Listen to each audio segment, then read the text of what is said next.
목사님들의 그 어떤 교회 성장의 노하우, 속회를 잘 운영할 수 있었던 그런 노하우에 대한 이야기를 많이 들었지만 그것을 정작 우리 목회 현장에 가서 적용하려고 그렇게 시도를 하다 보면 망가질 수 있다라고 하는 거죠.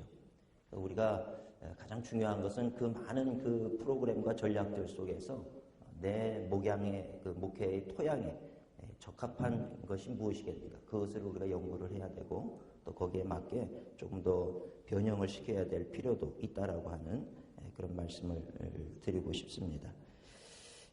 제 강의는 종합하는 강의입니다. 그 5분의 강의에 대해서 종합적으로, 그래서 과연 속회를 어떻게 시작해야 되는가, 속회 회복을 위해서 무엇이 필요한가, 이것을 말씀드려야 돼서 참 어렵습니다. 사실은 보니까 5분의 그 강사 목사님들 말씀하신 것이 비슷하면서도 조금 다른 점도 있고 그래요. 그래서 그것을 어떻게 이렇게 구슬을 잘 꿰야 되는데 참 또 빼뜨릴 수 없는 그런 중요한 탁월한 그런 강의들을 해주셔서 이걸 전체를 다 종합한다라고 하는 게 쉽지 않은 작업입니다.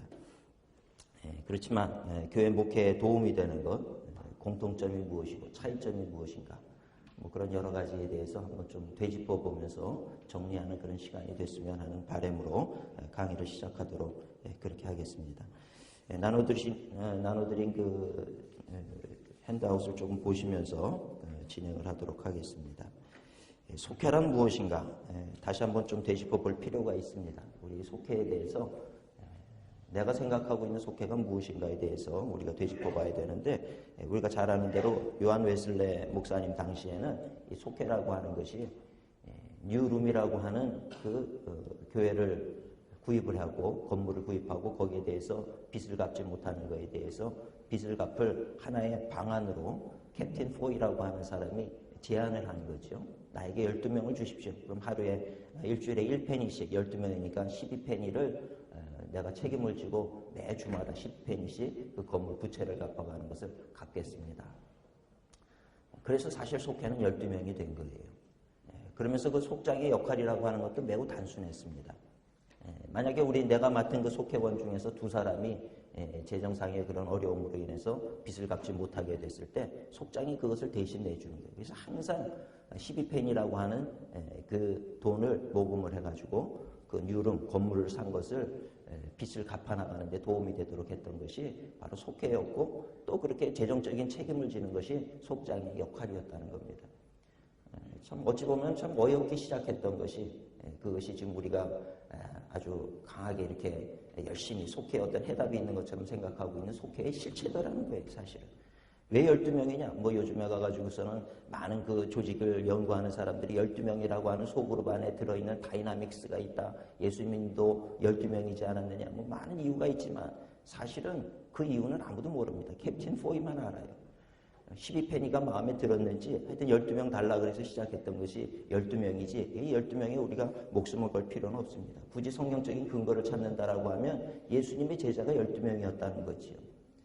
거기서 우리는 어떤 다리를 놔가지고 그래서 속회는 12명이 돼야 된다. 또 G12도 왜 G12입니까? 12명의 모임이기 때문에 G12라고 하는 그런 어떤 도식이 나오는 거죠. D12도 마찬가지고요.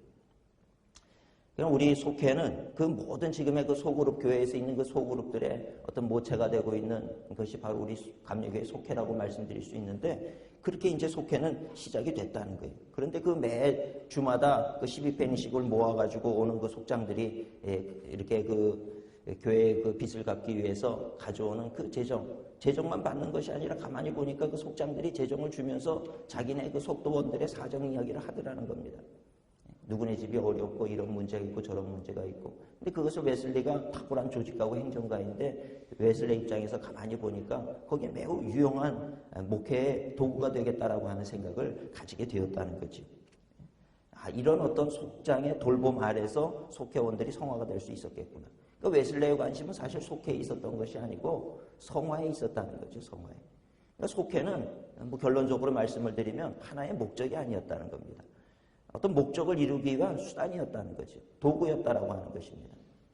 우리가 그런 점을 좀 감안을 하고 속회를 오늘날 우리 현실 속에서 어떻게 적용할 것인가. 웨슬리라고 하는 목사님은 굉장히 실천적인 영성을 가진 사람이고 실용주의 노선에 있었던 그런 분이라고 볼 수가 있습니다. 그것이 도움이 된다라고 하면 여자라고 해서 마다할 일이 없다는 거죠. 그래서 우리 감리교회가 여성 지도자들이 많이 이렇게 설 수 있었던 이유도 웨슬레의 바로 그런 어떤 실용주의적인 그런 마인드가 있었기 때문이라는 것입니다. 야외에서 설교하는 거 교구를 주지 않으니까 야외로 나가서 복음을 전하게 되는 거죠. 이것이 아니면 저렇게 하면 되는 것이고 뭐 그런 어떤 마음이 웨슬레에게는 있었다는 것입니다. 속회보다도 이 속회를 통해서 기왕 이렇게 조직이 되어 있는 이 속회를 그냥 이 조직으로만 받아들일 것이 아니라 이것을 통해서 뭔가 좋은 결과를 낳고 감리교회를, 그때는 감리교회는 없었죠. 영국 국교회를 새롭게 하고자 하는 그런 마음을 가졌던 거예요.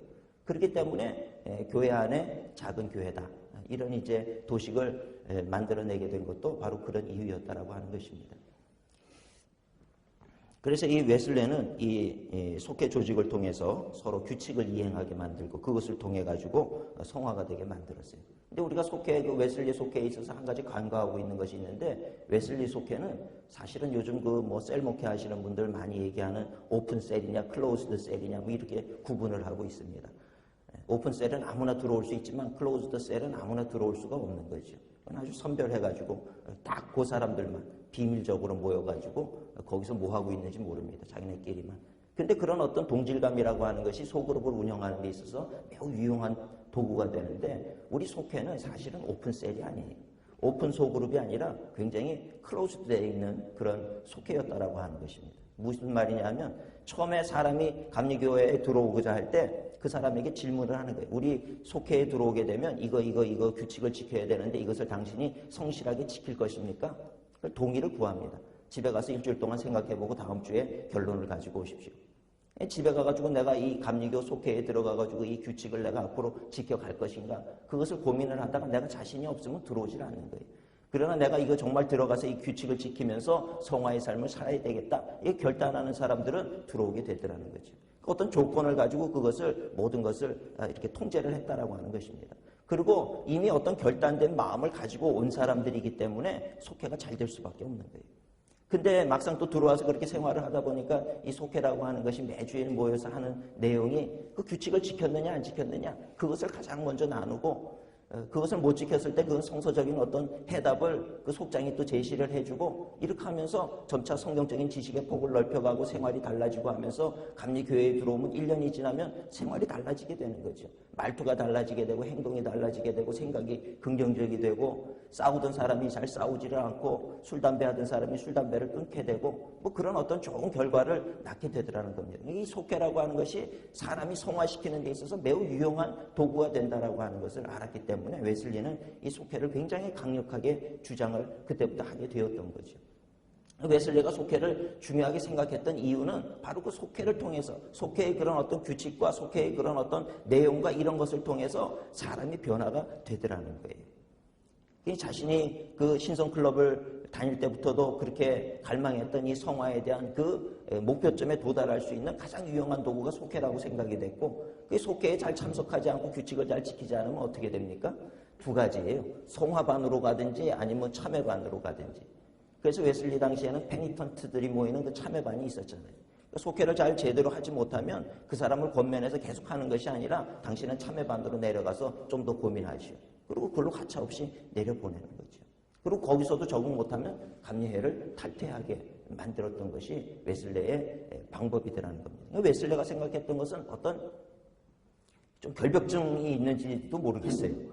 우리 감리교회는 거룩한 교회를 만들어야 되고 성화된 교회를 만들어야 되는데, 그렇게 그냥 대충 이런 어떤 준비되지 않은 무리들이 들어옴으로 해가지고 이 감리교회가 손실을 입게 되고, 그 어떤 뭐 명예가 실추가 되고, 이것이 뭐 그저 지켜도 되고 안 지켜도 되는 그런 어떤 그런 생각들이 이렇게 만연하게 되면 우리 감리교회는 또 다른 하나의 교회로서 존재할 가치가 없다라고 생각을 한 겁니다.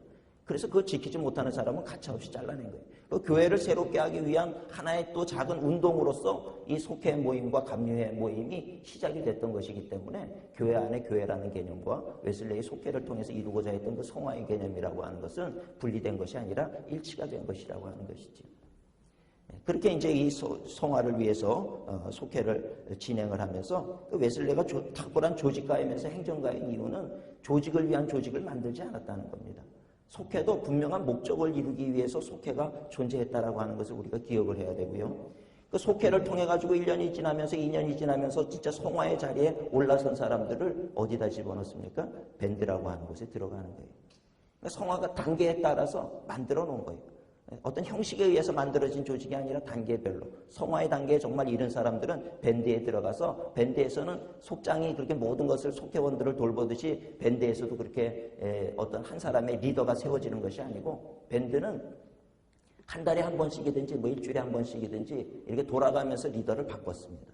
각자가 다 돌아가면서 리더의 자질을 갖춘 이미 성화의 단계에 있는 사람들이기 때문에 돌아가면서 그것을 맡았다는 거죠. 그리고 거기서 더 성화가 된 사람들, 우리가 잘 아는 대로 감리교의 교리 있지요. 칭의, 성화, 그 다음 뭡니까? 그리스도의 완전, 기독인의 완전의 자리까지 나아간 그 사람들이 모이는 것이 셀렉트 소사이어티라고 하는 것이 있었어요. 그 셀렉트 소사이어티에 모인 사람들은 거기 리더가 없습니다. 이미 리더의 자리를 넘어선 사람들이기 때문에 그저 자기들끼리 모여가지고 이야기를 나누고 그것으로 족하다는 거죠. 그러니까 조직을 위한 조직이 아니라 이 웨슬리는 당신의 그 자기가 만들어낸 그 교리, 구원의 질서라고 하는 그 질서에 맞게끔 조직을 편성을 했다는 거예요. 그리고 웨슬리 당시 그것이 잘 된 이유는 뭐냐면 우리가 잘 아는 대로 감리교회는 다른 조직이 없었어요. 오직 이 속회 조직과 성장된 사람들 밴드로 들어가고 또 더 성장된 사람 셀렉트 소사이어티에 들어가고 그리고 그것이 하나의 교회로서 기능을 하면서 모든 것들을 다 했기 때문에 뭐 다른 뭐 지금처럼 요즘처럼 무슨 선교회가 있고 또 무슨 중보 기도 모임이 있고 또 뭐가 있고 많이 조직이 있을 필요가 없다는 거죠. 우리 현대 교회에 있어서 가장 큰 문제점이라고 하면 너무 조직화되어 있다는 거예요. 그러니까 우리가 속회를 살리기 위해서도 속회에 집중을 하려고 그러다가 보면 속회에 집중을 할 수가 없는 거예요. 다른 많은 조직들이 일어나고 있으니까 여기도 신경을 써야 되고 저기도 신경을 써야 되고 하루에 24시간밖에 없는데 어떻게 그걸 다 신경을 쓰겠습니까?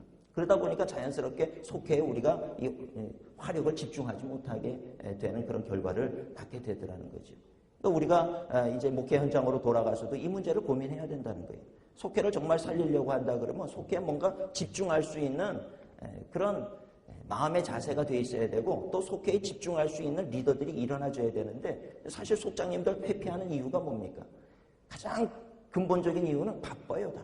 이것도 해야 되고 저것도 해야 되고 또 보면 열심히 있는 사람들이 교회에서 두세 가지씩 다 맡아가지고 뭐를 하려고 그러다 보니까 정말 거기에 어떤 집중적인 그런 어떤 일들을 하지를 못하고 속회를 잘 돌아보지 못하게 되는 그런 결과를 낳게 된다는 거죠. 요즘에 셀목회 하시는 분들이 두 날개로 비상하는 교회, 그래서 두 날개가 있어야 된다. 그게 뭡니까? 첫째는 대그룹이고 하나는 소그룹이죠. 전체 공동체가 모이는 예배와 그 다음에 소그룹, 이게 두 날개라고 이제 얘기를 합니다. 어제 김철환 목사님 말씀하셨듯이 두 날개만 있다고 뭐 비행기가 날아갑니까? 엔진이 있어야죠. 뭔가 힘이, 에너지가 있어야 날아가는 거 아닙니까? 근데 에너지가 뭡니까? 성령의 역사거든요. 성령의 도우심이 있어야 되는데 지금 두 날개 하는 사람들이 다 그 얘기를 하는 거예요. 소그룹에서 훈련받고 이제 그 소그룹이 모여서 대예배에서 공동체 예배에서 공예배를 드리는 것. 그리고 또 흩어져서는 소예배. 그러니까 거기서도 사실 그 조직을 보면 어쩜 그렇게 웨슬리 당시 웨슬리 조직하고 똑같더라는 거예요. 다른 조직이 없어요. 요즘 그 잘 되는 소그룹 잘 된다 그러는 D12, G12 보시면 다른 조직이 없습니다. 그저 그냥 이 소그룹과 대예배. 그 두 가지만 얘기하는데 사실은 270년 전 웨슬리 당시에 그 우리 감리회의 조직이 딱 그랬다는 거예요. 그러니까 속회에서 모여가지고 속회 잘하는 사람이 공예배, 전체 대예배에서 참여하고 성찬에 참여할 수 있는 티켓을 속회를 통해서부터 받았던 거예요. 그러니까 속회에 잘 나오지 않으면 대예배에 참여할 수도 없는 겁니다. 그러니까 그런 조직을 요즘에 와가지고 그 세미나니 뭐 이렇게 난리를 치는 그 모든 내용들의 그 시작이 보면 웨슬리 속회 당시에 그때 있었던 일들하고 어쩜 그렇게 똑같은지 모른다는 거예요. 근데 요즘 우리 감리교회는 사실은 그런 쪽에 관심보다는 이 속회를 통해서 성경 공부를 하고 속회를 통해서 예배를 드리고 이런 쪽에 이제 관심을 두게 되면서 어떤 면에 있어서 이 속회를 통해 웨슬리가 추구하고자 했던 그 성화라고 하는 부분을 우리가 잊어버리게 된 거죠. 참 웨슬리로 공부한 사람이 한 사람으로서 가장 안타까운 부분 중에 하나가 사실 속회의 본질은 성화를 위한 것이더라는 것입니다. 저는 그것에 늘 이제 관심이 있었고 그렇게 속회가 운영되지 못하는 것에 대해서 안타까움을 가지고 있었어요. 저의 개인적인 그 제 주임 교수였던 데이비드 왓슨이라고 하는 교수님이 뭐 속회에 대해서 제일 유명하신 분이죠. 그분은 제 논문을 이제 지도를 하신 제 지도 교수신데 제가 그분 집에를 갔는데 영국의 그 모든 그 웨슬레에 관한 자료가 얼마나 많은지 모릅니다. 그리고 이분의 관심도 속회에 있었어요. 어떻게 해서든지 이 속회 조직을 이제 미국 교회에다가 이식을 시키는 것이 이분의 과제입니다. 그래서 그 미국 UMC의 미 연합감리교회 그 고등교육국이랑 연관을 해가지고 이분이 이제 거기 가서 이 속회를 살리는 운동을 지금도 하고 계세요. 하고 계시는데 이제 이분이 만들어낸 게 뭐냐면 카비넌트 디사이플십 그룹이라고 하는 것이 생겨났어요. 그 언약을 이행하고자 하는 제자 그룹이다.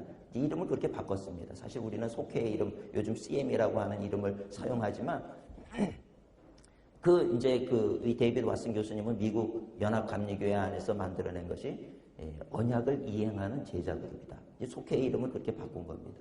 CDG라 그래가지고 카비넌트 디사이플십 그룹. 그래서 뭐 그것은 꼭 12명이 아니고요. 현실에 맞게 조금 조정을 했어요.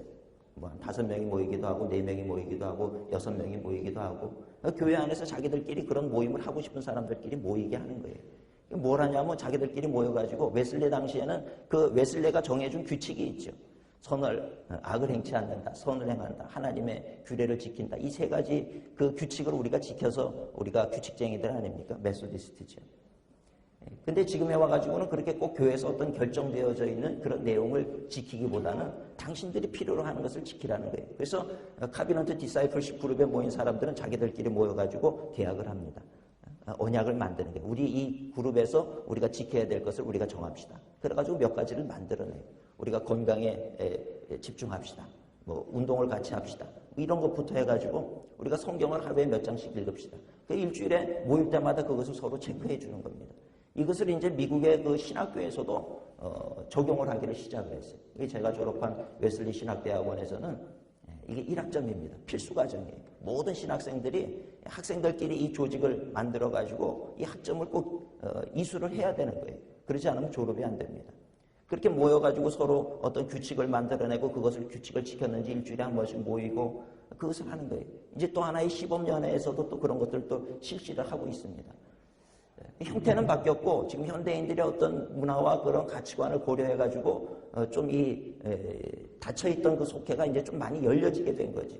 그러나 그럼에도 불구하고 이 속회의 어떤 근본적인 정신은 뭐냐면 바로 그 성화를 이루고자 하는 그것을 놓지를 않고 있어요. 저도 그냥 뭐 교수님이 그렇게 가르쳤고 그래서 이 성화에 대한 것이 이제 제 마음속에 가장 큰 숙제로 남아 있습니다. 그래서 어디 가서 속회 세미나를 할 때마다 속회의 본질은 성화입니다. 속회의 본질은 성화입니다. 그쪽으로 가야 됩니다. 사람이 변화가 되지 않고 사람이 성화가 되지 않으니까 기독교인들이 많아져도 사회에 여전히 문제점이 많이 남게 되고 그것도 시간이 지나니까 요즘은 우리 기독교가 어떻게 됩니까? 점점 감소되는 그런 경향을 나타내더라는 거예요. 성화되지 않고 일시적으로 부흥이 되니까 어느 시기를 지나고 나면 이 부흥됐던 교회가 다시금 또 세상으로 빠져나가고 쇠퇴하게 되는 결과를 나타내는 겁니다. 그러니 우리 교회의 사명, 목회자의 사명이라고 하는 것은 성도를 교회로 들여왔으면 이 사람들의 삶이 거룩하게 변화가 돼야 된다는 거예요. 변화된 그리스도인들로 살아가게 되면 그들은 신앙을 버리지 않습니다. 교회를 떠나지 않고 그래서 교회가 이렇게 쇠퇴되는 현상이 나타나지 않게 될 수 있다라고 하는 거죠. 이 성화라고 하는 부분은 우리가 붙잡아야 돼. 웨슬리안을 자처하는 우리 감리교인들이, 감리교 목사님들이 특별히 성화라고 하는 부분에 대해서 특별히 우리가 관심을 가지고 어떻게 이 속회를 통해서 그 부분을 이룰 수 있겠는가 하는 그런 부분들을 조금 더 연구하고 기도해야 될 부분이 아닌가 이렇게 생각을 합니다. 제가 늘 답답했던 것은 속회와 성화를 연결시키지 않고 성화가 속회의 핵심이었음에도 불구하고 속회와 교회 성장 또는 속회와 성경 공부 많은 목사님들의 가장 큰 관심은 아마 교회 성장일 겁니다. 어떻게 하면 이 속회를 통해서 더 성장을 시킬 수 있을 것인가. 근데 우리가 알아야 되는 것은 이 교회 성장이라고 하는 것은 웨슬리 성화의 자연스러운 결과였다라고 하는 거죠. 결과로서의 교회 성장이 되어져야 되는 것이지 교회 성장을 위한 속회로 생각을 하게 될 때는 교회 성장도 되지 않고 속회도 안 되는 그런 이중적인 악재를 만날 수도 있다라고 하는 가능성을 우리가 염두에 둬야 된다는 것입니다. 이번에 제가 이 컨퍼런스에 참여해가지고 강의를 가만히 들으면서 제 생각이 조금 바뀌었어요. 아주 좀 고집스럽게 이 성화를 얘기를 했던 사람인데 제가 강의를 가만히 듣다 보니까 웨슬레는 실용주의자였습니다. 실용주의 신학자였고 그래서 필요하다라고 하면 뭐 웨슬리가 한 이야기 중에서도 너와 나와 같이 마음이 뜨거우냐? 그럼 우리가 손을 잡자. 공교의 정신이라고 하는 것. 캐솔리서티라고 하는 그 어떤 공교의 정신이라고 하는 게 웨슬리의 어떤 핵심적인 그런 사상 가운데 하나죠. 뭐 감리교인이냐 아니냐 장로교인이냐 그걸 떠나서 마음이 뜨거우면 우리가 손을 잡자. 이것이 그 웨슬리의 정신이었고 속회도 역시 하나의 수단이었지 목적이 아니었다라고 하는 걸 제가 가만히 생각을 하면서 이번에 이 컨퍼런스에 참여를 했어요. 그러면서 들어보니까 우리 목사님들이 발표하신 목사님들이 목회를 참 너무 잘하셔요. 너무 잘하시고 가만히 생각을 해보니까 지금 우리는 속회를 통해서 과거에는 그 뭡니까 그냥 성경 공부만 하고 한번 읽고 지나가고 그러다 보니까 교인들이 이 속회를 꼭 해야 됩니까? 이런 어떤 문제점에 봉착하게 되더라는 거예요. 근데 지금 성장하는 교회, 발표된 교회들 내용을 가만히 들어보면 그 수준을 넘어섰다는 거죠. 여러분 소그룹이라고 하는 건 세 가지가 있습니다. 속회라고 하는 것도 우리가 지금 뭐 우리 모든 교회에 해당이 된다라고 생각이 돼요. 세 가지 유형이 있는데 첫째는 형식적인 유형이죠. 형식적인 속회 있어요. 그럼 뭡니까? 이 속장도 돼 있고 속도원도 편성이 돼 있지만 모이지를 않는 그런 속회들이 많죠. 교회 보면. 그저 뭐 다 해야 된다 그러니까 왜 해야 되는지도 모르면서 속회를 다 구성을 하다 보니까 이름만 있고 사람은 모이지 않는 형식적인 속회가 있어요. 그 다음에 두 번째가 이제 대다수의 교회의 속회의 모습이라고 생각하는데 관리형 속회가 있습니다. 속장이 있고 속도원이 있는데 이 속장이 무조건 끌어다가 이 속회 공과를 같이 읽어야지만 돼. 그러니까 속도원들은 그 집에서 읽으면 안 되냐는 거죠. 꼭 이렇게 모여서 읽어야 되냐. 모여서 읽고 빨리 끝낼 거 집에서 그냥 각자가 읽으라 그러지 이렇게 해야 되느냐. 그런데도 불구하고 속장님들은 또 사명감에 의해서 무슨 소리야. 속회가 중요하니까 다 나와. 그래가지고 막 전화를 하고 안 나오면 못 살게 굴고 그러니까 교인들이 안 그래도 바빠 죽겠는데 이 속회까지 모이라 그러고 그게 막 떠나고 싶은 거지요. 속회 안 드리면 안 되냐 그러고 이리저리 핑계대고 이제 그런 속회. 억지로 유지가 되는 속회. 이게 관리형 속회인데 지금 오늘날 우리 감리교회의 많은 속회들이 지금 그 모습의 현상에서 벗어나지 못하고 있는 속회들이 많이 있다라고 하는 겁니다. 우리 교회 권사님한테 제가 물었어요. 권사님, 속회가 중요합니까? 그랬더니 중요하지요. 목사님 무슨 소리지? 왜 중요합니까? 그러니까 말을 못해요. 이게 중요하지요. 속회가. 그러고 말아요. 그래서 제가 이제 목사님들한테도 질문합니다. 목사님 속회가 중요합니까? 중요하지요. 왜 중요합니까? 그럼 왜 중요한지 모른다는 거예요. 거기서부터 문제가 시작이 된다는 거죠. 목사님들도 속회를 왜 드려야 되는지 왜 중요한지 그걸 모른다는 거예요. 그냥 우리 전통적으로 오랫동안 속회 얘기를 해왔고 속회는 해야 된다 그러는 것을 얘기해왔고 속회를 그저 그냥 끝까지 붙잡고 있으면 성장한다 그러니까 거기서 어떤 일말의 희망을 가지고 그 속회를 붙잡고 중요하다 그러지만 정작 내 생각에 그것이 중요하다라고 생각이 안 되면 속회를 통해서 우리 교회의 성장은 전혀 이루어질 수 없다라고 하는 것입니다. 나중에 말씀드리겠습니다만은 목사님들 보세요. 이번에 발표한 목사님들. 제일 중요한 게 목사님들의 마인드라는 거예요. 그리고 그 속회를 통해서 무엇을 하겠다라고 하는 분명한 정체성이 있다는 거죠. 그것이 없으니까 속장 교육도 다른 걸 하면 안 돼요. 이 속회가 왜 중요한가? 오늘 이번에 발표하신 5분들 보면 이 속회가 왜 중요한가를 다 얘기하고 계세요. 그리고 그것을 교인들로 하여금 다 공감대를 얻어내고 그래서 해보자라고 하는 그 토양 작업이 먼저 선행되지 않고는 이 속회가 될 수가 없다라고 하는 것입니다. 우리는 그런 가장 기본적인 과정을 다 넘어서가지고 어떤 프로그램이나 어떤 그런 거 가져가서 오늘부터 이렇게 합시다 저렇게 합시다 그러면 교인들은 더 혼란만 가중되고 그 모든 우리가 지금 여기서 배웠던 프로그램이나 그 좋은 전략 같은 것들이 다 무색한 것이 되고 말아버린다는 것입니다. 이 관리형 속회가 많고요. 우리가 지금 추구하는 게 뭡니까? 살아있는 속회라는 거예요. 세 번째 형태죠. 살아있는 생명력이 있는 속회. 이것을 만들자는 것이 지금 오늘 우리가 이 컨퍼런스에 모인 목적이라고 하는 것입니다. 살아있는 속회를 만들어야 된다는 거예요. 생명력이 있는 속회는 생명을 낳게 돼 있어요. 생명력이 있는 세포는 세포를 분열을 해가지고 또 그 살아있는 유기체를 성장하게 만든다는 거죠. 뭐 우리 몸의 세포가 이제부터 성장해야지 그래가지고 우리 어떤 의지로 성장이 되는 것이 아니잖아요. 속회는 마치 그런 거라는 것이죠. 살아있는 속회가 되면 자연스럽게 증식이 되고 증식이 돼가지고 성장을 하게 돼 있다는 것입니다.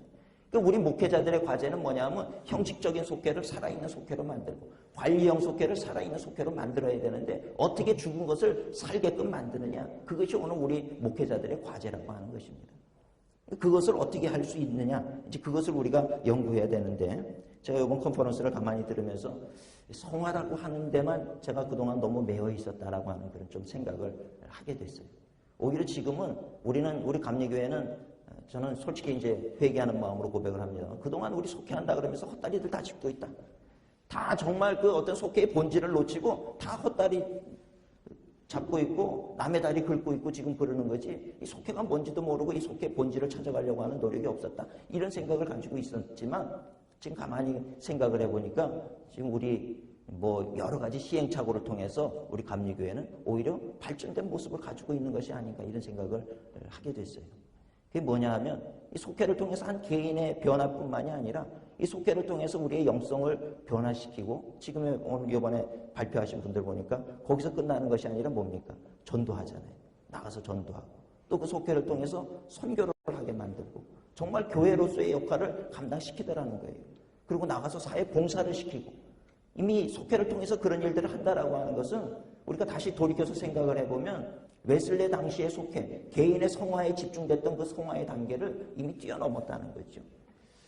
거기서 뭐 물론 아직도 아쉬움은 조금 남습니다. 거기다가 성화의 부분이 조금 더 들어가면 어떨까 하는 그런 아쉬움도 남기는 하지만, 그러나 뭐 지금 발표됐던 그런 분들의 그 강의 내용을 가만히 보면서 이제는 더 미래지향적으로, 어제 김철환 목사님 말씀하셨듯이 과거를 돌아보는 것이 아니라 과거를 근거 삼아서 미래를 더 힘차게 뻗어나가야 되는 것이 오늘 우리 목회자들의 역할이라고 한다면, 그렇다면 지금 이게 잘 되고 있는 것이라고, 또 이런 컨퍼런스를 통해서 더 발전된 어떤 미래의 모습이 제시될 수도 있겠구나 하는 그런 생각을 가지게 되었습니다. 서론이 길었는데, 그래서 저는 이번 시간을 통해서 우리 교회에 어떤 식으로 속회 회복을 위해서 다시금 시작이 돼야 되는가, 5분의 강의를 중심으로 해서 차이점과 성장하는 교회들마다 그 속회 운영을 잘하고 있는데 거기에 차이점과 공통점이 있다는 거예요. 5분들의 그것과 또 여러 가지 몇 가지를 더 생각해 보면서 한번 정리하는 시간이 됐으면 하는 바람입니다. 먼저 차이점을 보시면 전략적인 차이가 많이 있어요. 속회를 정의하는 것, 어떻게 보면 가장 출발점이라고 하는 이 속회의 정의부터 달랐어요. 그죠? 참 놀랍습니다. 우리 감리교회 목회자들이 속회를 얘기하면서 속회가 무엇입니까? 얘기를 하는데 그 성장하는 교회의 아주 훌륭한 목사님들조차도 속회가 뭐라고 하는 걸 얘기할 때 5분이 다 다르더라는 거예요. 그럼 이게 도대체 뭡니까? 출발선부터 이게 다르게 시작하는 이게 도대체 뭡니까? 우리가 이렇게 생각할 수 있지만, 근데 그런 부분들도 이 속회라고 하는 것은 어떤 목적을 이루기 위한 수단이었다라고 하는 것을 생각할 때 그것이 뭐 그렇게 문제될 부분은 아니라고 그렇게 생각할 수가 있다라고 하는 것입니다. 대전 산성교회의 경우는 이제 나눔입니다. 속회를 통해서 나누고, 그런 나눔을 통해서 교인들이 회복이 되고 교회 본질이 회복이 되고 건강한 교회를 만들어야 됩니다. 그런 얘기를 하셨는데, 어제 바로 뒷부분에 그저께 하신 서해제일교회에서는 우리 속회는 예배입니다. 그랬단 말이죠. 한 분은 예배가 아닙니다. 나눔입니다. 나눔에 포커스를 맞추는 거고, 서해제일교회에서는 그럼에도 불구하고 예배가 회복이 돼야 됩니다. 뭐 이제 다 꼭대기로 올라가면 또 결국 만나는 부분이 있기는 하지만 그렇게 어떤 정의와 목적이 달랐다는 거예요. 다른 분들도 마찬가지고요. 또 속회의 조직과 활용의 다양성, 조직도 달랐어요. 어떤 교회는 인도자와 속장, 또는 어떤 교회는 속장과 부속장, 어떤 교회는 목장, 또 어떤 교회는 속장, 그 위에 또 속장을 관리하는 코치 위에 구역장, 이렇게 이제 표현을 쓰고 있는 것을 볼 수가 있습니다. 성장하는 교회 목사님들 보니까 이것이 다 다르더라는 거예요. 우리가 이걸 통해서 우리가 깨달아야 되는 건 뭐냐면, 이런 차이가 있음에도 불구하고 교회가 성장한다라고 하면 이런 것들은 교회 성장하는 데 있어서 본질적인 것이라고 볼 수 없다는 겁니다. 우리가 그런 부분에 대해서 좀 과감성을 가져야 된다는 거죠. 본질적인 것이냐? 본질적인 것이 아니라는 거예요. 이건 하나의 조직을 위한 조직일 뿐이라는 거죠. 우리가 뭔가 목적이 있어서 조직이 만들어지는 것이지, 조직을 만들어 놓고 뭔가를 쫓는 것은 방법이 잘못됐다라고 하는 거죠. 그러니까 오늘 우리도 어떤 이 속회를 새롭게 하려고 할 때 조직을 먼저 만들어 놓고 그 조직을 통해서 뭘 하려고 그러지 말고, 오늘 내 교회 현실에서 필요한 것이 무엇인가를 생각을 하고 그거에 맞는 조직을 만들어내는 것이 방법론적으로 옳다라고 하는 것입니다. 그러니까 오늘 우리 여기에 모이신 우리 감리교 목사님들께서는 교회 가시면 그저 그냥 다른 교회 잘 되는 교회에서 지금 배웠던 전략이나 프로그램이나 이런 걸 가져가서 그대로 이식시키려고 그러면 안 된다는 거예요. 우리가 잘 아는 대로 건강한 사람이라 그래서 저분은 아주 건강한 분, 평생을 아주 건강하게 사신 분. 그래서 그분의 심장을 떼서 제 심장에다가 이식을 하면 건강한 분의 심장이니까 내 심장에서 그것이 뛰느냐? 안 뛴다는 거죠. 맞아야 되는 거죠, 이것이. 맞아야 되는 거예요. 아무리 건강한 교회, 아무리 좋아 보이는 교회 프로그램이라고 해도 내 목회 현장에서 맞지 않는 것을 적용을 하면 그것은 잘 되지 않고 오히려 혼란만 가중되고 다시 원점으로 돌아가서 그 다음에는 패배주의에 빠지게 되고 아니한만 못한 그런 결과를 낳게 될 수도 있다라고 하는 것입니다. 제가 이 차이점과 공통점을 말씀드리는 이유는 우리가 과연 이 내 목회 현장에서 본질적인 게 무엇인가? 먼저 추구해야 될 것이 무엇인가? 아니면 우리가 과감하게 잘라버려야 될 것은 또 무엇인가? 그것을 우리가 한번 돌아봐야 된다는 것입니다. 두 번째로 공통점이 있었습니다. 이것이 중요한 부분이죠. 우리 5분의 목사님들께서 발표하신 내용 중에 공통점. 첫 번째는 목회자의 속회를 향한 확신이라고 하는 겁니다. 이것이 없으면 아무리 좋은 프로그램도 쓸모가 없다는 거예요. 왜 속회가 해답인지에 대해서 분명한 철학이 있어야 된다는 거예요. 여러분들 왜 속회가 중요하다라고 하는 것, 내 목회 현장에서 속회가 왜 중요하다라고 하는 그 분명한 해답이 있어야 된다는 거예요. 이거 없으면은 오늘 여기서 이번 컨퍼런스에서 배웠던 그런 강의를 가져가서 시도하시면 다 실패합니다. 절대적으로 실패할 수밖에 없다는 거예요. 많은 목사님들이 여러 어떤 컨퍼런스라든지 이런 데를 다니시면서 다 해보지만 거기서 주로 가르치는 게 이대로 해야 됩니다라고 얘기를 한다 그러지만 그건 절대적으로 잘못된 생각이죠. 절대로 거기서 배운 대로 하면 안 되는 거죠. 배웠으면 그것을 내 목회 현장에서 적용을 시킬 수 있도록 개량을 해야 되고 맞춰줘야 되고 눈높이를 맞춰줘야 되고 프로그램 수준을 맞춰줘야 되는 거고 그래가지고 적용을 할 때 그것이 쓸모가 있는 것이지 큰 교회 잘 되는 교회 속장 리더들 많은 교회 거기서 배웠던 거 그대로 적용을 시키면 됩니까? 안 되는 거 투성이라는 거예요. 왜 속회가 해답인지 왜 나는 우리 교회에서 속회를 하려고 하는 것인지 이거에 대한 해답이 나름대로 지금 이번 컨퍼런스를 통해서 목사님들은 정리를 하셔야 되는 겁니다. 정리를 하시고 그 많은 이야기들 너무 많은 이야기들이 지금 나왔다는 거예요. 너무 많은 이야기가 또 전략과 프로그램들이 나와서 아마 여러분들이 이것도 마음에 들고 저것도 마음에 들고 나도 우리 교회 가면 이렇게 저렇게 해야지 아마 생각들 많이 하셨을 텐데 그것을 바로 적용시키기보다는 먼저 목사님들께서 나는 이 속회가 왜 우리 교회에 지금 필요한 것인지 아닌지를 잘 해답을 찾아야 된다는 거예요. 어제 대전 산성교회에서 강의하는 첫 번째가 왜 속회냐? 이거부터 강의가 시작이 되잖아요. 목회자들은, 목사님들은 이 속회에 대해서 분명한 철학이 있어야 돼요. 이 목사님들의 그 생각이 우리 교회에서 속회를 살릴 것이냐 죽일 것이냐의 열쇠가 된다라고 하는 것입니다. 오목천 교회 같은 경우는 김철환 목사님 교회 그 속회에 대해서 아주 그냥 전념을 다하니까 어제 보니까 CM 후원 조직이 있잖아요. 우리 속회를 또 살리기 위해서 교회에서 후원하는 게 아니라 또 다른 후원 조직이 있어가지고 그 속회를 후원을 한단 말이죠. 또 속회에 한 사람 한 사람 들어갈 때마다 목사님께서 직접 안수기도를 해가지고 파송식을 해서 어제 속회에다 당신 속회에 파송합니다. 파송식을 할 정도로 이 모든 생각이 이 속회에 집중이 되어 있고 이 속회만이 길이고 이 속회를 통해서 어떤 효과를 극대화하고자 하는 그런 마음이 있기 때문에 이 속회가 된다는 거예요. 그런 생각 없이 그저 그냥 속장 잘하는 사람들 세워놓고 저는 모릅니다. 속장들이 다 알아서 합니다. 그러는데도 잘 되는 속회 교회가 있으면 그건 진짜 연구 대상입니다. 제가 알기로는 그런 교회는 있을 수가 없어요.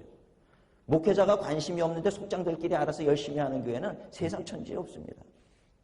목사님들이 계속해서 이 철학을 가지고 그 속장들을 교육을 해야 되고 이 마음을 나눠야 되고 이래가지고 그 동질감이 느껴졌을 때 그 다음에 속회가 되는 거예요. 그 다음에도 지속적으로 목사님들은 속장에 대해서 관심을 가지고 당신들이 제일입니다라고 하는 그런 어떤 격려와 함께하는 그런 마음이 있어야지 속회는 산다라고 하는 겁니다. 이것이 가장 속회를 살리는 데 있어서 핵심이 된다라고 하는 거죠.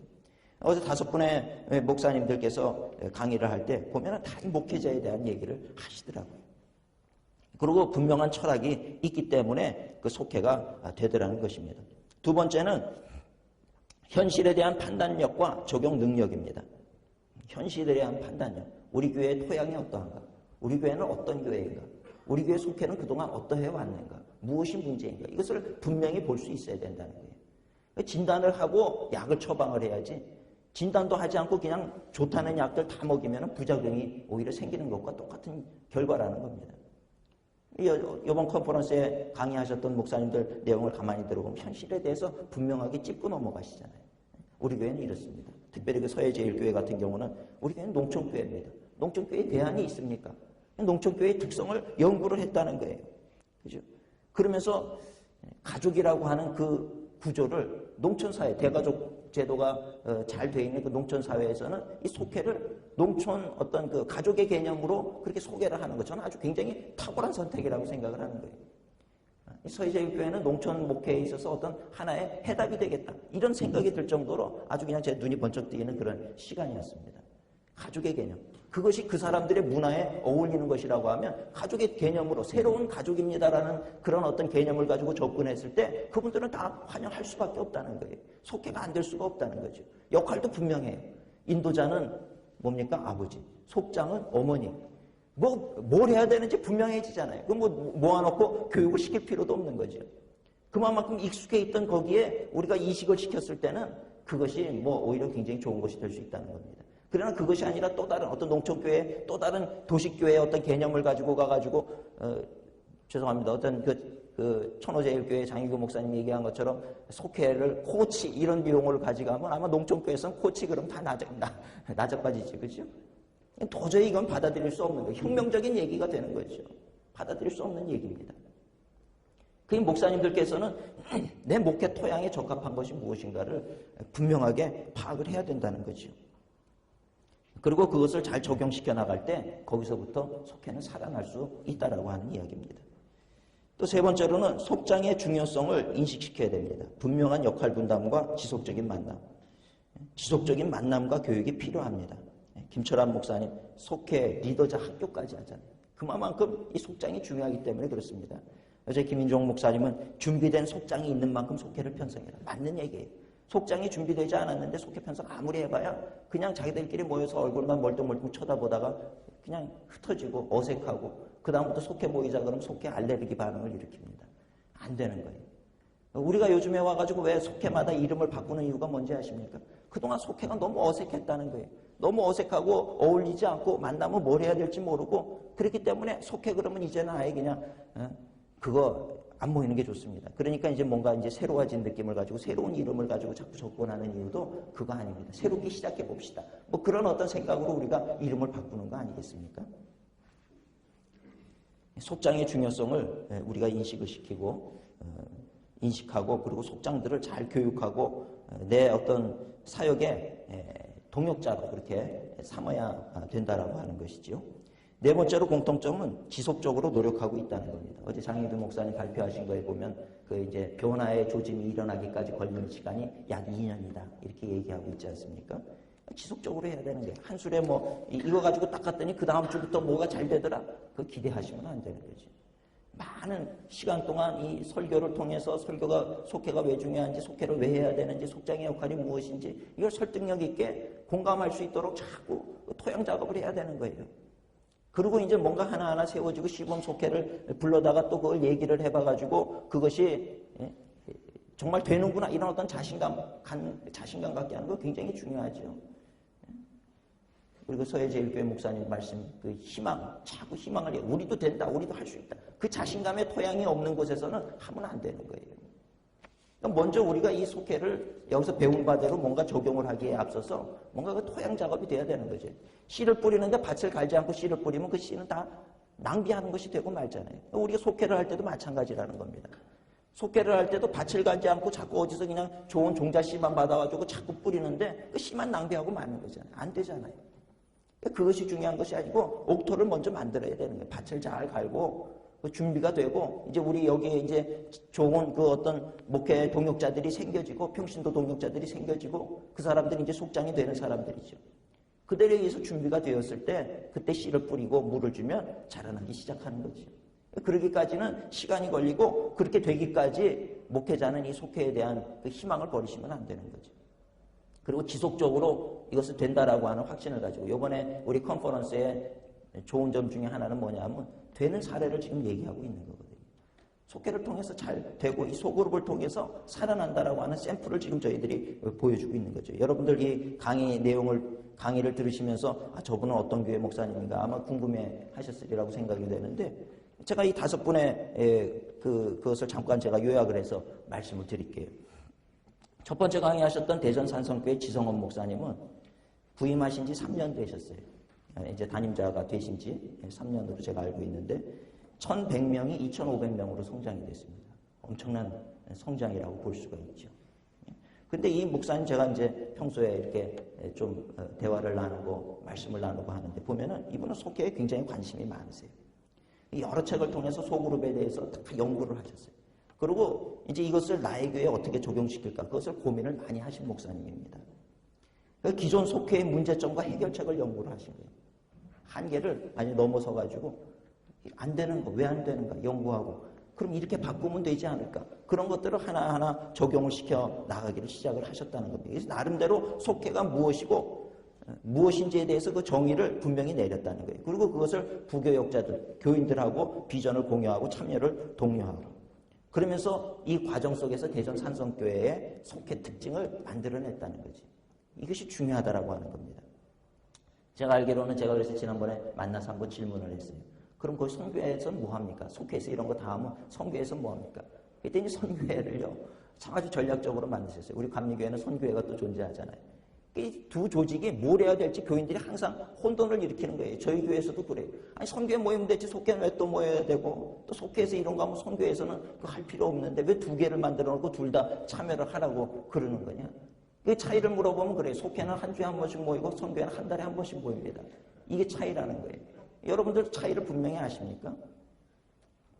저도 지금 이원화되어 있는 이 조직을 어떻게 일원화를 시켜야 되겠는데 나름대로 고민을 많이 했어요. 저도 그 교회 부임한 지 이제 2년 좀 넘었는데 저희 교회도 530명에서 지금 출석이 1,300명입니다. 2년 반 만에 그렇게 성장이 됐어요. 이제 저도 그런 내용들을 가지고 이제 교인들에게 가르치고 교육할 때 해야 되는 얘기가 뭐냐면 선교회는 그저 그냥 그 학교로 얘기하면 동아리라고 생각하세요. 거기는 그냥 친목단체지 어떤 목양 조직에 있어서 어떤 뼈대를 이루는 조직은 아닙니다. 뼈대를 이루는 조직은 속회입니다. 속회, 그 위에 교구, 그리고 교회가 형성이 되는 이 조직이 맞습니다. 목회에서 교인들을 돌보고 이런 것들은 다 속회에서 하는 거고 양육하고 전도하고 훈련하고 이거 다 속회에서. 속회는 그러니까 반드시 들어가야 되는 것이고 선교회는 한 달에 한 번씩 그냥 자치 활동입니다. 모여도 되고 안 모여도 되고. 저는 이제 그렇게 얘기했더니 선교회 사람들이 굉장히 실망하고 우리 목사님은 선교회를 중요하게 생각하지 않는다. 뭐 좀 그런 마음이 있어요. 그래서 요즘은 제가 선교회도 중요합니다. 이제 좀 이렇게 얘기를 하긴 하는데 대전 산성교회의 경우는 그것을 제가 물어봤어요. 어떻게 합니까? 그랬더니 거기는 속회를 3개에서 5개를 묶어가지고 선교회 조직을 한다는 거예요. 선교회 조직도 결국 속회 조직인 거예요. 그렇죠? 형식적으로는 그렇게 선교회 조직을 만들어서 그래서 어떤 큰 일을 할 때는 오히려 그 선교회에서 뭐를 하지만 결국 그 선교회에서 되어지는 그 일도 결국은 속회에서 되어지는 일이라는 거죠. 좀 요즘에는 아까 서론적으로 말씀드렸지만 우리 지금 한국 감리교 조직이 너무 많다는 거예요.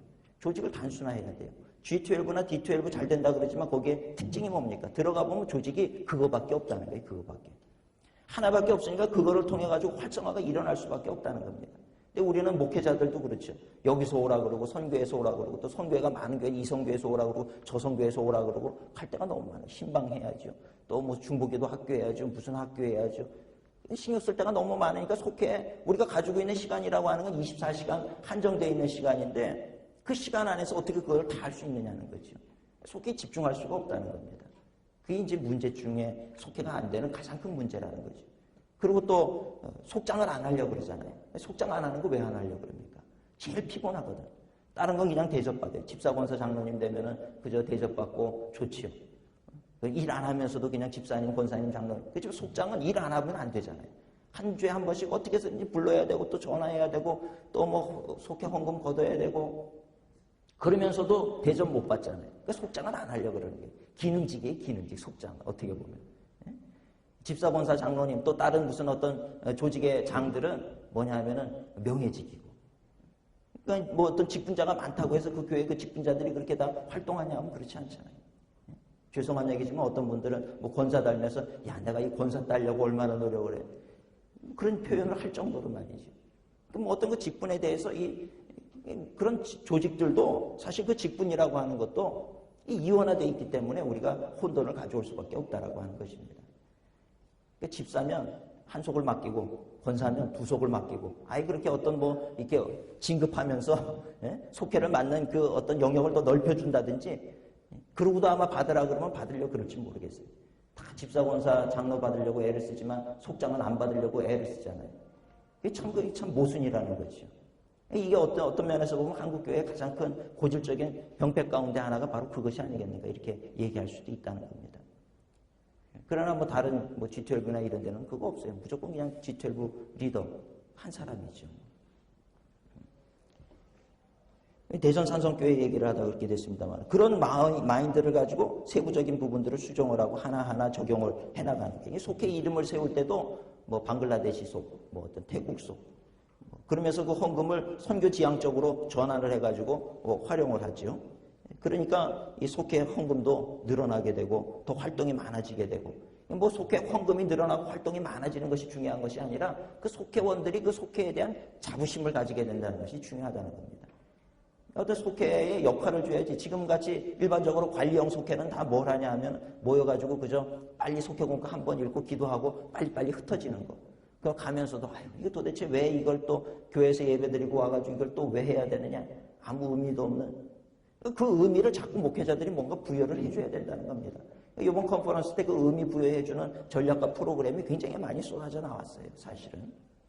그런 것들을 우리가 잘 검토를 해서 해야 되는데, 대전 산성교회의 경우는 그렇게 하는 것을 통해 가지고 속회에 화력을 집중시켜 가지고 또 자부심을 주고 속회에서 속회원들이 서로 스스로 살아서 활력 있게 활동하게 만드는 것을 통해 가지고 놀라운 성장을, 배가 성장을 이룰 수가 있었다라고 하는 것입니다. 두 번째로는 서해제일교회 최문기 목사님, 부임 7년 되셨다고 제가 얘기를 들었습니다. 120명에서 250명으로 성장을 하셨다. 교회의 현재 상황에 대해서 너무나도 분명하게 분석을 하고 계세요. 농촌지역, 생계의 형태와 문화가 거의 뭐 비슷하고, 혈연과 지연이 강하고, 부흥보다는 현상 유지를 선호하고, 뭐 이런 어떤 그 강의 내용 중에서도 그 정확하게 그 내가 지금 목회하고 있는 지역에 대한 정보, 우리 교회 구성원들의 그 정보, 이런 것들을 정확하게 가지고 계신 거예요. 그러면서 세미나에서 참석을 했던 그걸 가지고 가서 농촌교회도 되느냐? 안 됩니다. 그랬을 때 스스로가 그 어떤 해답을 찾아 나갔다라고 하는 그 노력, 그것이 바로 성공의 키포인트라는 거죠. 그러면서 시작하셨던 것이 농촌교회도 할 수 있다는 희망을 전했다. 이 바로 그 중요한 그 토양 다지기의 한 형태라고 볼 수가 있습니다. 토양이 다져진 다음에 씨를 뿌려야 된다는 거죠. 그 지역사회 속에서 교회의 이미지를 자꾸 부각을 시키고, 그러면서 교회의 이미지를 좋게 만들고 할 수 있다는 희망을 심어주고, 그러면서 속회를 적용을 시키되 속회의 가족의 개념을 가지고 접근을 했대요. 아주 저는 아무리 생각해도 너무 탁월한 그런 선택이 아니었나 생각이 됩니다. 여러분들 교회 가가지고 속장 교육할 때 어떻게 하세요? 저는 속장 교육할 때 아주 쉽게 합니다. 속장의 역할, 그래서 속회는 첫째 학교가 돼야 되고, 영혼을 성장시키는 학교요, 가정이요, 병원이다. 저는 이 세 가지를 가르칩니다. 이제 나름대로 제가 만들어낸 도식인데, 속회는 학교가 돼야 되고, 가정이 돼야 되고, 또 병원이 돼야 됩니다. 그러니까 이제 속회에 참여하는 사람들이 다양하잖아요. 어떤 사람은 말씀을 배우고 싶어서 오는 사람이 있고, 어떤 사람은 위로를 받고자 오는 사람이 있고, 어떤 사람은 그냥 따뜻한 사랑이 필요해서 오는 사람이 있고, 여러 종류의 사람이 있다는 거예요. 그랬을 때 그 사람들을 어떻게 대해야 되느냐? 속장이 천편일률적으로 대하면 안 되는 거예요. 영혼의 어떤 그 성장을 위해서 오는 사람에게는 가르치는 선생님의 역할이 돼야 되고, 또 마음이 아픈 사람에게는 그 영혼을 치유하는 치유자, 의사의 마음으로 다가가야 되고, 또 사랑을 필요로 하는 사람에게는 아버지와 어머니, 부모의 심정으로 그들에게 다가가야 된다. 그럴 때 속회에 참여하는 사람을 떨어뜨리지 않는다. 그래서 학교의 선생님, 병원의 의사, 가정의 부모님의 역할이 속장의 역할입니다. 이것을 분명히 가르쳐요. 이렇게 얘기를 하면 금방 이해합니다. 이런 도식을 만들어주지 않고 속장은 이것도 해야 되고 상담을 이렇게 해야 되고 누가 오면 이렇게 대처하고 그러면 듣고 고개를 끄덕끄덕하지만 나가면서 하나도 머릿속에 남는 게 없잖아요. 저는 이걸 수시로 가르쳐요. 속장은 뭡니까? 속회는 뭡니까? 그럼 학교예요, 병원이요, 가정입니다. 이게 아주 줄줄줄줄 나오게 만드는 거예요. 만날 때마다. 속장 교육할 때마다 이 얘기를 또 해요. 그러면 자기들도 은연중에 누가 이렇게 오면 저 사람은 배우려고 온 사람이구나. 저 사람은 뭔가 지금 치료가 필요하구나. 치료가 필요한 사람들에게는 둘러앉아가지고 손을 잡고 그 사람을 위해서 통성 기도해 준단 말이죠. 그러다 보니까 그 속회에서 병들었는데 나았어. 그럼 그 속은 난리가 나는 거예요. 이제 그 속은 이제 부흥이 될 수밖에 없는 속회가 되는 겁니다. 그러니까 그거를 경험하게 만들어줘야 되는 거예요. 저는 수시로 말씀드리는 것이 그 속회는 다른 것보다도 성경을 읽고 하지만 가장 중요한 시간은 기도 제목 나누고 기도하는 거다. 속장은 그 속회원의 그 기도 제목을 붙잡고 새벽마다 엎드려서 기도해라. 그 속장이 진짜 속장이다. 그리고 새벽 기도 이렇게 나와서 보면 속장들 나와 있어요. 이 속장의 역할을 분명하게 얘기를 해주고 그렇게 하게 만드는 거죠. 근데 또 그렇게 기도하다 보면은 어떤 정말 병고침의 역사라든지 그런 어떤 풀리지 않는 장막의 문제, 장막 이전의 문제라든지 뭐 자녀의 문제라든지 이런 게 풀린단 말이에요. 그럼 간증거리가 되는 거잖아요. 기도하는 사람들이 간증거리가 생기는 거지 기도하지 않는데 간증거리가 생길 수가 없는 거죠. 그런 간증거리가 생기면 그 속회는 가면 이미 그 속 사람들은 다 아주 난리가 났어요. 속회를 그만둡니까? 속회 한번 옛날에는 속장이 전화해가지고 이번 속회는 제가 바빠서 못할 것 같아요. 그럼 예, 할 수 없지요. 뭐 그리고 전화 끊고 나서 춤을 추잖아요. 할렐루야 그러고 속회 안 간다고. 얼마나 신이 나가지고 해방되었네 노래를 부르고 좋아하는데. 근데 그런 기적을 체험하고 그러면요. 그 정말 내가 어려울 때 나를 위해서 그 속장들이 기도해주고 이거에 체험이 된 사람들은 속회를 그만둬. 속장님 내일 못하면 모레라도 해요. 모레라도 우리 집에 와서 좀 기도해 주시고 예배를 드려요. 바뀌더라고요. 속회를 통한 그 능력을 체험했기 때문에 그렇다는 거예요. 그걸 놓치고 싶지 않은 거죠. 그런 은혜를 놓치고 싶지 않은 거예요. 사모하는 마음이 생겨요. 속회가 살아날 수밖에 없다는 겁니다. 그러니 나아가서 확신을 가지고 나아가서 전도하게 되고 확신을 가지고 속회 오라고. 무조건 와. 나도 경험했어. 분명히 당신 속회 오면 축복받고 뭔가 문제 있는 거 해결이 돼. 이 확신을 가지고 전도하게 되니까 그 속회는 전도가 되더라는 거예요. 근데 늘 관리형 속회로 그냥 속장이 맨날 야단만 치고 그러고 나가기 싫은데 가가지고 성경 같이 읽고 그러고 끝나면 입이 이만큼 나와가지고 돌아오고 이랬던 사람들이 속회로 누구를 데려옵니까? 나도 빠져나가고 싶은 그런 굴뚝 같은 심정인데. 속회가 안 되는 거죠. 속회를 되게 하는 비결을 알아야 되는 거예요.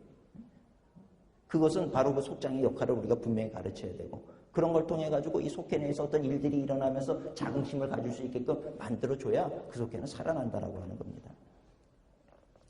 최문기 목사님 경우에는 그것을 아주 탁월하게 잘 하시는 것 같아요. 이 속회의 내용도 아주 실제적이고 효과적이죠. 실제 목회에 도움이 되는 내용. 그래서 속회에서 성경 퀴즈를 준다. 이것도 아주 여러분들 그거 아주 좋은 것 같아요. 그죠? 퀴즈를 내서 2장을 정독하게 만들고 그 문제를 속회원들이 같이 풀게 한다. 아주 좋은 프로그램이라고 생각이 됩니다. 근데 여러분들 가셔서 이거를 관리형 속회에다가 줘보세요. 그럼 그거는 또 하나의 일이 되는 거예요. 이 또 하나의 일이 돼가지고 지금 속회 이거 참여하는 것도 죽겠는데 이건 또 왜 읽고 뭐 문제를 풀려고 그러냐. 이렇게 되는 거죠. 적용을 분명하게 될 곳에 해야 된다는 겁니다. 이건 무조건 한다고 되는 것이 아니죠. 이걸 어떤 우리 교회에 특징화시키고 그래서 그거를 적용해 나갈 때 그것이 실효를 거둘 수가 있다라고 하는 겁니다. 속회 회비를 걷어가지고 회식을 하는 거나 또 속장을 통해서 1차 신방을 보내고 그 다음에 구역장이 2차 신방을 가고 그 다음에 담임자가 3차 신방을 그 신방하게 만들잖아요. 속장의 역할을 속장이 뭔가 역할을 하게 만들어준다는 게 이게 아주 굉장히 좋은 겁니다. 제가 그 우리 서해제일교회 최문규 목사님 강의를 들으면서 실력 있는 소아과 의사를 보는 것 같아요. 소아과 의사들이 그 아이들에게 약을 먹일 때 실력 있는 사람들, 실력 없는 사람들은 그냥 팔 걷고 그냥 한 방 확 놓고 말아요. 그 그냥 목도 막 이렇게 적기고 그러니까 아이들이 병원 간다 그러면 기겁을 하는 거죠. 근데 좋은 소아과 의사 선생님들은 그렇게 안 해요. 아이들 재밌게 하고 안 아프게 하고 다음에 또 올 수 있게 만들잖아요. 그게 실력 있는 사람이냐 돌팔이냐의 차이지. 그죠? 어떤 사람들은 무표정해. 애 와서 뭐 내 팔이냐 네 팔이지 주사도 꽉 놓고 애들을 배려하는 마음이 없어요. 근데 우리 목회자들도 목회할 때 그렇게 하는 분들이 많습니다. 다시 오고 싶은 마음이 들게끔 해야 되는데 그게 없어요. 그러니까 속장들도 그렇게 교육을 시켜가지고 우리 속장들한테 절대 되어서는 안 되는 유형으로 얘기할 때 시어머니 같은 속장 되지 마세요. 절대. 집에서도 야단 맞고 그러는데 속해 왔는데 거기서도 이거 해라 저거 해라 왜 늦었냐 애기가 도대체 왜 우냐 애를 기도해서 키우는 거냐 마는 거냐 이러면 그건 누가 가냐 이 말이에요. 절대로 돼서는 안 되는 형 시어머니 스타일. 그랬더니 한 분이 오더니 저는 며느리한테 그렇게 안 해요. 그러더라고요. 그러니까 우리가 그 속장의 역할부터 해가지고 그런 부분들을 잘 가르치고 토양을 잘 만들어야 됩니다.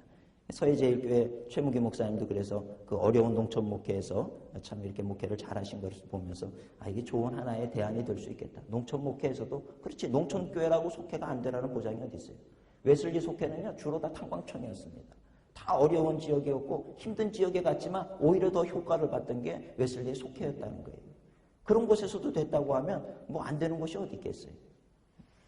그러니까 된다는 그런 마인드를 가지시고 우리가 접근하는 것이 필요하다고 생각이 됩니다. 목양교회 김인종 목사님의 경우도 부임 2년에 30명에서 80명으로 성장하셨다.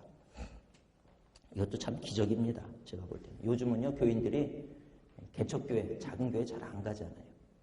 기왕이면은 요즘에 저희 일산 동지방에 제가 소속이 되어 있는데 우리 교회 지방에 있는 목사님들하고 제가 상담을 하면 이분들이 아주 뭐 심한 고민을 하는 거예요. 목사님, 제가 목회를 계속 해야 됩니까? 말아야 됩니까? 보면 실력도 있어요. 기도도 잘하는 목사님이고. 그런데 저한테 와서 상담을 하는 거예요. 이제 상가 지하에서 이렇게 예배당을 하고 그렇게 하는데 뭐 교인이 한 10명 되는 게 열심히 해도 성장이 안 되는 거예요. 그렇게 한 10년을 돌봤는데 이 사람이 떠난다 그러니까 막 마음에 상처가 되는 거예요. 내가 그렇게 돌보고 그랬는데 이렇게 떠난다 그러니 내가 목회를 해야 됩니까? 말아야 됩니까? 힘들다는 거예요. 어떻게 여기 이 수준에서 벗어나지를 못하니까 너무 힘이 든다는 거죠. 이것이 어떻게 보면 개척교회 목사님들의 심정이라고 볼 수 있습니다. 제가 이제 호수대학교에서 강의를 하면서도 이제 목회학 석사 박사과정 사람들에게 강의를 하는데 실질적인 문제들을 우리가 놓고 얘기를 해요. 얘기를 하는데 입장을 바꿔놓고 생각해보자는 거예요. 여러분 같으면 어떤 교회를 가겠습니까? 그리고 질문을 하면 다 돼 있는 교회 간다는 거예요. 그렇잖아요. 교인들도 마찬가지입니다. 요즘 뭐 옛날처럼 어떻게 우리 교회 그래가지고 내가 헌신을 하고 희생해서 우리 교회를 세우고 누가 그런 생각 가져요? 그런 생각 가지고 있는 사람 별로 없어요. 다 돼 있는 교회 가면은 거기서 뭐 얼마나 왕대접 받고 그렇게 그 교회를 마치 자기네가 세운 것처럼 그렇게 목에다가 힘주고 다닐 수 있는데 작은 교회 삼각교회 가가지고 헌신해서 이제 이 교회는 교회도 줘야 되고 교육관도 줘야 되고 할 일이 태산인데 그 교회를 왜 가냐 이 말이죠. 이게 현실이라고 하는 걸 우리가 인식을 해야 되는 거예요. 그러니까 참 죄송한 얘기지만 개척을 하고 이제 시작하는 교회는 뭔가 특단의 조치가 필요하다는 겁니다. 근데 그런 교회에서 30명에서 80명으로 성장했다라고 하면 참 놀라운 거죠. 정말 이게 어디 하나님의 은혜가 아니고는 될 수가 없는 현대 목회에 있어서 옛날 목회 같은 경우에 뭐 그것이 됐겠지만 현대 목회에 있어서는 그게 안 되는 거예요. 저희 교회만 하더라도 그 교인이 한 분이 등록을 하시면 제가 저희 교회 처음 오셨습니까? 그러면 말씀하시는 것이 아니요. 석 달을 다녔어요. 이거는 짧은 거예요. 6개월에서 1년까지 있습니다. 어떤 분은 2년, 3년도 있어요. 제가 저희 교회는 등록교인 수가 1,100명인데 출석이 1,300명이에요. 그래서 이 성인 출석이요. 그래서 제가 주일날 광고했어요.